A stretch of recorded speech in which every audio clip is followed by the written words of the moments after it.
I like to offer thoughts to you that, whether or not they might seem reasonable, just because they come as a matter of inspiration, and I'm not really a good judge of them, other than they are inspiring. So here's my latest. Um, in considering the alternative story of Tesla's Pierce Arrow demonstration of 1931, that does not get a whole lot of publicity or circulation. Instead, we hear the one about the 12 radio tubes. There's another one about the battery, in which a battery is so constructed that it gives several hundred miles range. It's a permanent battery. It's a non-rechargeable battery.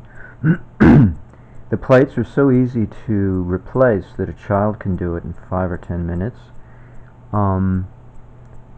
And you can have enough plates in the trunk of your car to last a year of driving. That's it. That's the story. Now, there are such things as permanent batteries that you go into a shop and have them replaced in order to continue on, but they have nothing like several hundred miles to them, and you certainly don't to each set of plates, and they certainly don't are not so accommodating that you can put as many as you like in your car. Now, there was something that John Shizuka came up with, that, or gathered information on, that's predicated on aluminum, and it's a wedge, and as it's utilized, I guess it's eaten up or something, it drops down into the wedge-shaped slot further and further so that it can be further utilized. But I got this idea based on discussion with Byron Brubaker about capacitance and voltage and whatnot. I got this idea that, first of all, let me tell you the premise of the idea, why I got this idea in the first place, so you can understand where I'm coming from, and why I think it's, has a worthy background, let's put it that way. William Line, Pentagon Aliens, Space Aliens from the Pentagon, the older edition. He doesn't like this notion of aliens too much, because he has a lot of insider information as well, but it's this idea that aliens are just a method by which Pentagon, CIA, Defense Department, whatever powers that be, want to let us believe where all this newfangled technology is coming from. In fact, it's in the movies that a person will leak out something they think we can handle, like microwaves, microwave cooking, and computer technology. Oh yeah, the aliens gave it to us, and we're allowing you to have that. And so they're used as a gimmick to spread to share technology with the consumer domain, us. Now, Peter Lindemann has said that they have batteries that can retain a charge for thousands of miles, but they won't let us have it because they're afraid somebody might use it and attack us. So, be that as it may. And there was this notion, silly as it sounds, and it was a very popular video in its time before it was yanked, along with its channel, I should say. The channel was yanked, and along with everything on the channel, called Tesla's Battery, I believe it was, and it was very popular, and it was predicated on the notion of radioactivity embedded in clay, namely thorium and another substance, I forget the name of it, not uranium. But these are the breakdown byproducts of uranium, as uranium breaks down before uranium becomes radium. Oh, radium. That was the secondary. So thorium, radium. See, uranium breaks down to thorium, thorium to radium, and radium to radon gas. And so thorium and radium but mostly thorium, were the embedded elements within a clay, which they used to sell in the 30s. As a facial mask for women. Take out the wrinkles. And aren't you glad they don't sell it anymore? So I thought, okay, it's a battery may be made out of clay. It was just a substance available at the time. Because Tesla said he could make radium for $1 a pound. He could make it for $1 a pound. Now in the 1930s, $1, you know, how far does it go? Well, a gallon of gas, not too much later than that, was 25 cents a gallon, and now it's what, $4 a gallon, so that's 8 times. So if you figure maybe $10 a pound in today's money is what Tesla could make radium for, that's still pretty good, $10 a pound. And how much radium does it take to create a radioactive charging of a solar panel to cause it to charge up and give us a voltage difference to run a car, let's say, or a house? So I didn't think it was that far-fetched, but it was radioactivity. Here I'm improving a little. So in discussion with Byron, let's go back to William Line. So after 1948, the Roswell incident, aliens have been used as the excuse for modern technology. But prior to that, we had Edgar Cayce and the Research for Enlightenment, or whatever it's called, the Association for Research and Enlightenment that his son had started. And it's kind of been out there now that the whole thing was a hoax, that the he went into a trance, but he didn't know what he was saying. All he knew was what the stenographer put down on paper, and he goes, okay, whatever. And he was a dummy that he didn't even know what was happening. And the whole operation was not far from the CIA headquarters. So,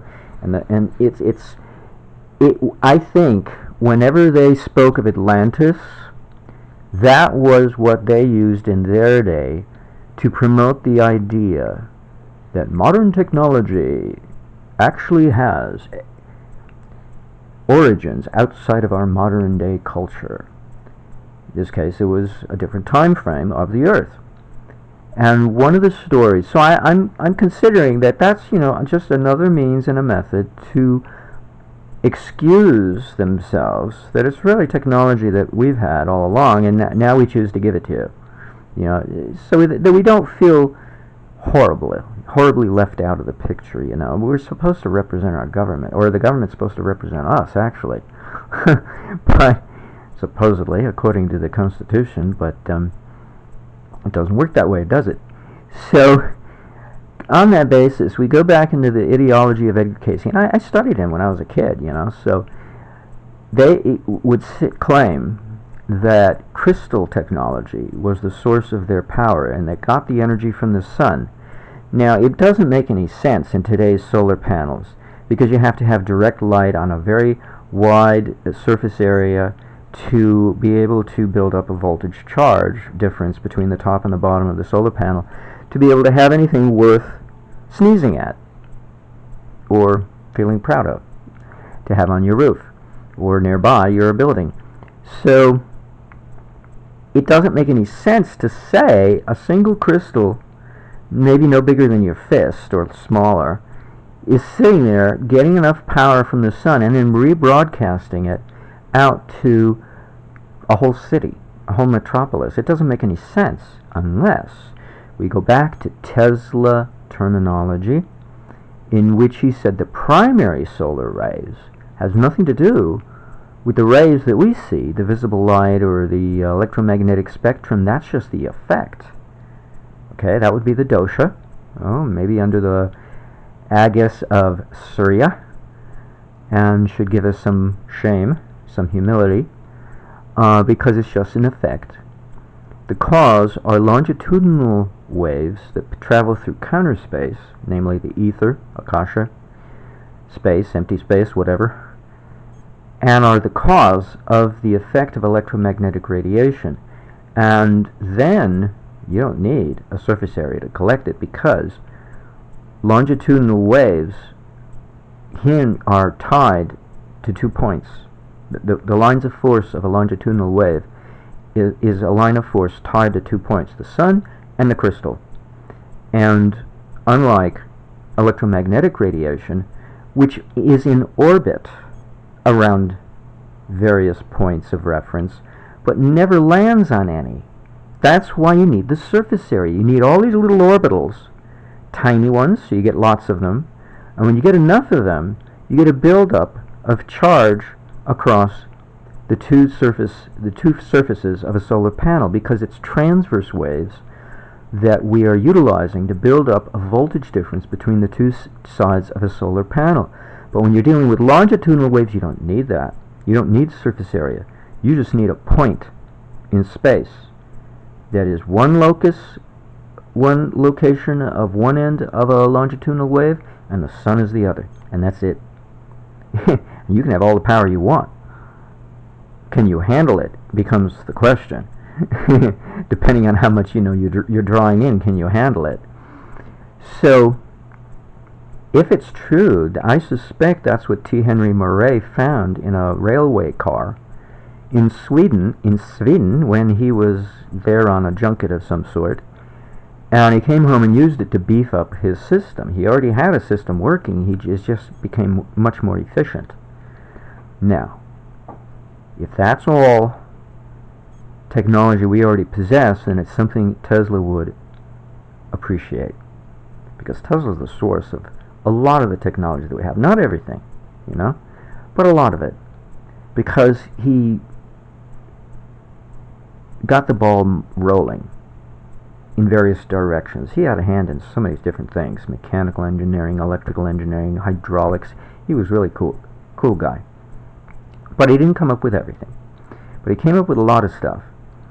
And so it wouldn't surprise me that he wouldn't know something about it, and it wouldn't surprise me if the secondary story of Pierce Arrow may indeed be true, but predicated on a crystalline material, not a radioactive one, to subject the battery to give it a charge, a voltage charge, because all we need is a voltage difference between the two terminals of the battery, and we need it to last. And that's the biggest difficulty, is that there are two currents that occur in every battery when it's busy charging or discharging. There's one outside the battery and there's one inside the battery, and they go in opposite directions. So that when we have a battery discharging, let's say, running a flashlight, and we say that the current is going from the positive, the anode, and zipping around the circuit to the cathode, in the traditional sense of current, there's another one going in the opposite direction that's killing the battery. And that's how the battery dies. And that's how the dipole is destroyed, which Thomas Bearden says don't do. So how would you do it to prevent killing the dipole? How hard can it be to figure out? We give infinite resistance between the two terminals on the inside of the battery. We turn it into a capacitor. Isn't that what a lot of people are trying to do? They're trying to come up with a supercapacitor to run their EV off of. Well, what if it's a blending of two technologies? It's both a battery and a capacitor at the same time. Now, how would you do that? First of all, you have to put a dielectric that's very thin and very stable to high voltages over a period of time in between the two terminals on the inside of the battery. Secondly, you need to create a battery. And what's the simplest battery? It's a electrovolt difference between the two terminals. Two different substances whose electronegativity are different enough, significantly enough, because you're going to need a high voltage charge, because you no longer have a current running in opposition to the outer current going through the circuit. You're no longer going to have this oppositional current inside the battery to help it along, which is a cheat. You have to consider it's a cheat, which ends up destroying the battery, but it's a cheat. In other words, you have to have a battery of much higher voltage in order to overcome the infinite resistance inside the battery, in order to be able to operate as a capacitor and still operate as a battery as well. And the side effect is the charge will last longer because you've got infinite resistance inside the battery. So the only thing that could possibly go wrong is the pitting of the dielectric to the point that it finally breaks down and shorts out the two terminals inside the battery. That's when the whole thing would be destroyed. Or the plates would oxidize and you would lose, they would build up resistance of their own, or both, any combination of the above. So at first I thought, okay, why not gold plate plating on one side of the dielectric and silver on the other. And then I'm thinking, no, you got to have a higher voltage. There's not much electronegativity difference between the two. So it'll have to be something chosen for its various characteristics, two metallic substances, if I'm assuming they are metallic. Maybe mercury is one of them, who knows. To electroplate, if it can be done, on either side of this dielectric. Now, what would be the dielectric? Well, I know from my scanty reading of the Colorado Springs notes of Tesla that he was a big fan of mica, because it comes in thin sheetings. It's a geological formation of a rock made from magnesium something or other that literally peels off in sheets, very, very thin. And that would be ideal, because you have your ready-made sheet right there. Of course, modern technology, we can sand it down and make it even thinner, and thus increase its capacitance, but we run the risk of the thing destroying itself earlier on. So there is a limit to how far we can go with this. So the other parameter then is just increase the surface area, but it should be thick enough that it lasts a while and doesn't degrade too quickly. So that means you're going to need several plates to increase the surface area that you have to swap out. You only need to swap out the plate that degrades. And in my car, the 24 modules of a 12 volts each battery pack, all hooked in series, it's always certain batteries that fail, that build up resistance, internal resistance, nickel metal hydride batteries, and more so than any other, it's their position in the series, and nobody's been able to figure out why. It just is. It's about 3 of them out of the 24. It's very specific positions that always wear out earliest, and they're not where you would think they are logically. They're somewhere in the interior of the string of 24. So I would imagine something similar would happen. Certain plates would become destroyed always earlier than the others. I would expect that, instead of just randomly, but you only replace those. You don't have to replace the whole set, because these are capacitors, remember, acting as batteries. So you only the ones whose dielectric breaks down, or the plates oxidize or corrode, something that would screw things up. So a mica sheet with an electroplating of metallic substance of one kind or another on either side, but they have to be different. We always make a capacitor. We put the same metallic material on both sides so that there's no voltage difference between them. But if we make it different to start with, then it's going to have a voltage difference between them. So we've already got a pre-charged capacitor. I can't be the first one to have thought of this. There's no way. But I'm going to have to research this and find out, because it kind of boggles my brain. If it's already been thought of, then how come nobody's gone and ran with this, I think that's it. Yeah, that's about everything I have to say. So I'm going to repost and give it the same name as the video that was lost when I lost that channel. I don't even have to say the name of the channel. It's gone, so why bother referring to its name? And I'll repost this to give this idea of Tesla's battery new life. New life, because it's worth reviving. It's an idea that's worth continuing to discuss, even if we still don't have a hoot's rear end idea of what it actually is. We should at least talk about it, because when we do that, we tell our subconscious brain to work on it when we're not thinking about it. The more time we spend on it consciously, the more emphasis we give to the subconscious to work on it for us on our behalf, and it will hint to us, intimate to us, it'll hint to us from time to time. We'll get little notions and feelings and hunches like, I wonder if I should think about that topic some more, or whatever, And then you find out you've got all this information that the subconscious has been working on for you, on your behalf, all this time. Ceaselessly, endlessly, even when we sleep at night. It's amazing what the subconscious can do for us. And this isn't even hypnosis. It's just the time we spend on things. The attention that we give to things. That's all. That's all it is.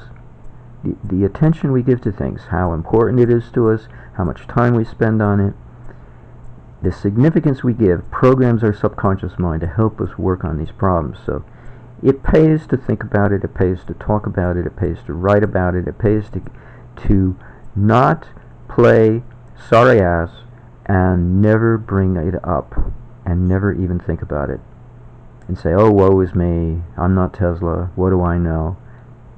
What kind of life is that, you know? But all we have to do is think about it, talk about it, write about it, and it takes care of itself. It's called evolution of a thought, evolution of an idea. It's so automatic. It's amazing what the mind can do. It's so beautiful. It's a beautiful instrument. And it doesn't take training, it just takes attention, time, attention, sincerity, you know, the impression, the emotional impression of how important it is to us.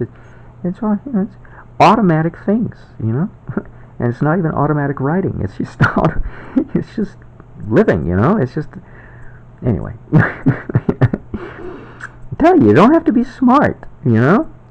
It's just you do the work, right? And how much effort is it to talk to your cell phone camera, right? And then just post it and see what happens. Because on the subtle plane there's interaction. On the mental plane there's interaction between people. Their collective consciousness is like a beehive, and they communicate with each other on a subconscious level. You know, I did this experiment when I went to college in Iowa, and I paid attention to circumstances, and I realized very quickly what I already suspected was true, that all people have access to all knowledge, or they already know it. Either way, they either have access to all knowing, or they already have all knowing, and it's all somewhere in, you know, in the back of the brain or at the top of the brain, somewhere other than right in front, you know, where your attention is. But it's there, and it peeps through. It literally peeps through. Indications do, if we don't block it, you know, with strong emotion. It takes a quiet, settled mind to allow all that stuff in the back to come forward, and then it's automatic. You know, just the attention we give to things, it's automatic. So I presume a lot when I say automatic. It actually, we have to be not our own worst enemy and not block the things that want to come up. Not deny it, not say, and kiss it off, you know, blow it away and say that's ridiculous, you know. If we want more knowledge, we have to milk it. We have to, it's like courtship, you know. You have to court knowledge, court Saraswati. You know, if you want more knowledge, you have to consider knowledge is coming from a lover, and you have to enact courtship. And there's a certain amount of respect, you know. Maybe you're a rotten ass to everybody else, you know, but when it comes to the muse, you have to be respectful. If you want. You don't have to be smart. You just have to know where to go to get it, and be respectful when you go to get it. That's all. Pay your respects. So maybe you've paid all you can, and you don't want to pay it to anybody else. So, you know, you're a jerk to everyone else, but, you know, at least you pay your respects to the muse, you know? What can I say? Because believe me, trust me, I've been there. You do have to pay your respects, and you don't play, oh, I know everything there is to know, you know, what do I need to help, any help, outside help from, you know. Well, the muse, although the connection is inside ourselves, for all intents and purposes, you can treat it as if it's outside, because as if it's a singular entity which is not you, and not I, in which you have to pay your respects to that source of knowledge. I mean, it's literally, it works that way. And if you do anything to doubt yourself, you doubt your connection, and by association, you're disrespecting the source as well. So you cannot doubt yourself at all. Your ability to be nurtured by the source of knowledge, or the source of what it is you're milking, you know, your courtship, you're enacting courtship with. You can't doubt your relationship. There's no way you're going to get ahead if you doubt that relationship. It is a sacrosanct temple that you visit and it's strictly private between you and that source, and no one else is involved, and no one else should be allowed to interject themselves. People will have their criticisms, but it's theirs and theirs alone. If you let it get in the way, you've just disconnected yourself, and trust me, it's not that easy to get reconnected. You have to go humbly and plead and plead and plead.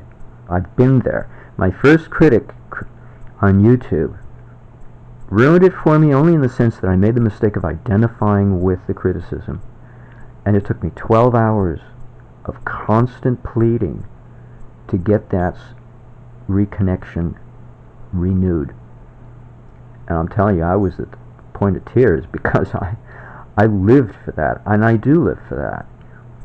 And sure, it helps living in a good environment, but ultimately it's your devotion that matters most, and not your environment. The environment helps, but it doesn't help if you disrespect the source. You're still going to screw yourself.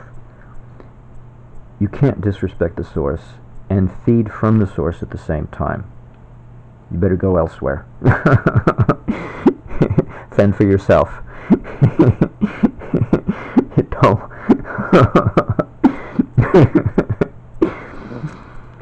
In ancient times, very few people had this, but I'm finding that more and more it's becoming the case. And Charlie Lutz said it will be. It's one of the 4 pillars of the New Age. Is the pillar of how did he put it? Well, I have to do with this in sequence. It helps me remember. The first 2 pillars were the pillars of peace and plenty.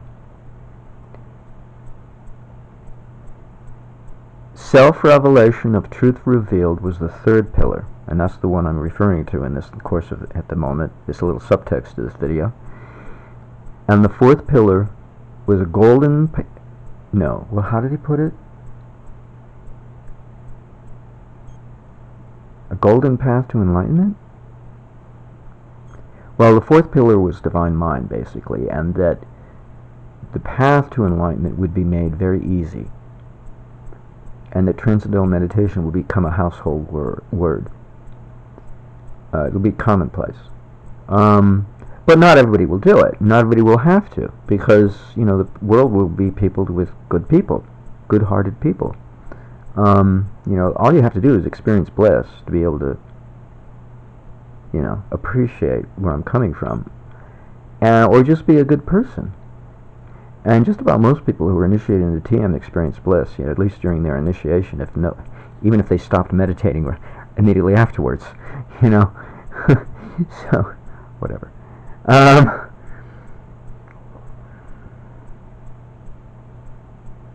think I've said a little too much. Hey, I'm just quoting Charlie. It's not like I have to make this stuff up. I don't have that kind of imagination. But when it comes to this battery idea, this combination of a capacitor combined with a battery, and it's such a simple idea. Instead of putting the same metal on both sides of the capacitor, the dielectric of the capacitor, why not put a different metal of a different electronegativity? I mean, hello? And then use mica as the dielectric, because it's strong and sturdy, and it comes very thin from nature. And if you want to polish it down even thinner, I'm sure we got the technology to do that. And we have the technology to electroplate a rock. You can electroplate anything. Byron and I have had this discussion already. You can electroplate anything. Just about anything. And he told me the most fascinating thing. He was in a campsite with somebody, and he used aluminum cans, crushed aluminum cans from the trash can, and potash, ash from the campfire, and charcoal from the campfire, and water from the faucet, and he was able to make a galvanic battery out of junk.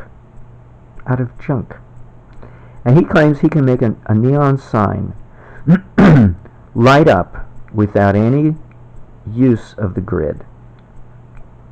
And, who's going to take him at his word and run with him? Apparently no one.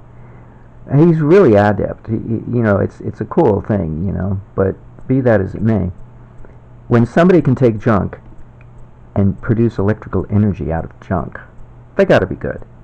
They got to be good, because it shows resourcefulness. And how many times do we see that, The anti-hero hero is a hero because he's resourceful. And the martial artist like Jackie Chan is resourceful because he makes it look like he uses, it's all choreographed, but he makes it look like he uses circumstance. And a lot of the other fighters on these, Bruce Willis or whatever, they make use of circumstance to see themselves through. And they don't rely on preconceived notions for success, because they won't. They'll fail. James Bond movie, when they're fighting, they all use that technique. It comes up every time. You look around, you see what's available depending on what body position you're in, that you can do and use, because you don't know, you're fighting for your life, But we don't have to do that. But we don't have to fight, but we can make use of circumstance to our advantage. And as the saying goes, nature provides, and the other saying goes, doesn't matter how many times you fall on your butt, it's how many times you pick yourself up that matter. And with that, I will leave you. It's just dawned on me why nobody's thought of it before. Because as a voltage source capable of being depleted by a current drain, it's not going to happen, because there's no internal current going in the opposite direction between the two terminals. But as a pure voltage source, in which we don't need to drain it to create a current, it's perfect. And I say this because Joseph Newman has given us the key. You bifurcate, you split your current drain from your voltage source, and you treat them separately, and then blend them to create the electricity that you want. In other words, we're synthesizing electricity from magnetism, which is the current source, and electrostatics, which is the voltage source. Now, according to Eric Dollig, we have to vary the electrostatic field, and that's what Newman did by the use of a commutator. So this battery idea basically replaces the batteries that Joseph Newman used with something better than a solar panel, because you don't need the sun to shine, but all you need is a voltage gradient between two terminals of your component, and then it's perfect. So what if Tesla's pure Serra demonstration, the main story and the alternate story, are really one and the same event, but two different subsystems? In other words, we assume when he connected the cables to the project box that he had on the front driver bench seat that he was sitting in, that he constructed in his hotel room, was a direct connection to the power source. What if it's not? What if it was a direct connection to the current source? Well, the voltage source was already under the hood, and it looked like batteries because they were, but they're really, well, it looked like batteries because they were not. They were galvanic capacitors, strictly supplying a voltage difference between their two terminals, but not intended to produce any current. Now we've got a workable system that can actually produce something useful. Okay? So we do have to break this problem down into its simpler components: a voltage source and a current source.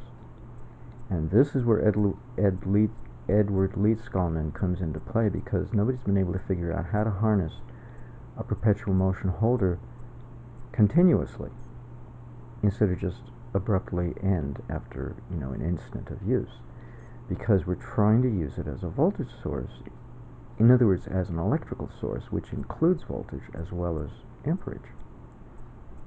And that's not the best way to do things. We have to split it up.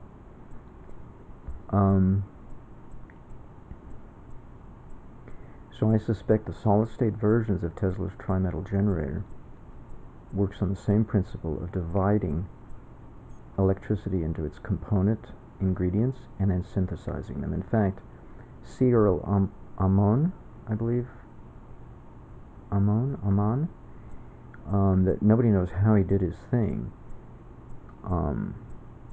may have been doing the same thing because he had two units.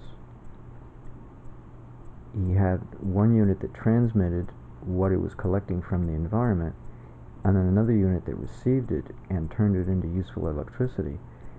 And because he had two separate units, conveys to me the suspicion that he also did what I'm suggesting that Eric Dollard teaches, is the synthesis of electricity instead of just going out for electricity, because batteries as they're constructed do supply electricity, but then they get spent, and so the only way to use something on a long-term basis that doesn't get spent so quickly is to divide up the voltage from the amps as two separate subsystems, and then you blend them, and then all you have to do is vary the electrostatic system over time. According to Eric Dollard, you take a magnetic field, immerse it in a varying electrostatic field to synthesize electricity, and that's all you have to do. So let's do it.